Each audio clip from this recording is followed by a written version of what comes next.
ঠান্ডা মাথায় আজকে রাতের বেলা চিন্তা করবা আল্লাহ পাক তোমাকে কি জন্য দুনিয়ায় পাঠিয়েছেন। একটু চিন্তা করবা, 1 মিনিট একটু চিন্তা করবা যে তুমি পৃথিবীতে নাই, তুমি পৃথিবীতে নাই, তুমি মারা গেছো। চিন্তা করবা তুমি মারা গেছো। এরপর চিন্তা করবা তুমি যে মারা গেছো পৃথিবীর কারো কোনো সমস্যা হচ্ছে কিনা। তুমি যে মারা গেছো পৃথিবী কি থেমে আছে? তোমার পরিবার থেমে থাকবে?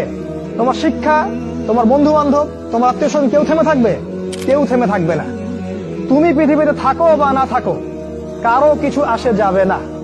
আল্লাহ পাক তোমাকে যে পৃথিবীতে রেখেছেন একটা সুযোগ খালি দিয়েছেন, এটা তুমি আল্লাহর দ্বীনের জন্য কিছু করতে পারো। এটাই আল্লাহ তোমার কাছে চান, আর কিচ্ছু চান না। আর কিচ্ছু আল্লাহ তোমার কাছে চান না। আল্লাহ চান তুমি একজন ভালো মানুষ হও, ভালো মুসলিম হও এবং দ্বীনের জন্য কিছু খেদমত করে পৃথিবী থেকে বিদায় নাও। এই দিন তুমি ছাড়াও বিজয়ী হবে ইনশাআল্লাহ। তুমি থাকো বা না থাকো এই দিন কিন্তু বিজয়ী হবেই। হয় তোমাকে নিয়ে হবে অথবা তোমাকে ছাড়াই হবে। জীবনের উদ্দেশ্য ফিক্স করো। জীবনের উদ্দেশ্য একটাই, জান্নাত। জান্নাত পাওয়ার জন্য যা করা দরকার তাই করতে।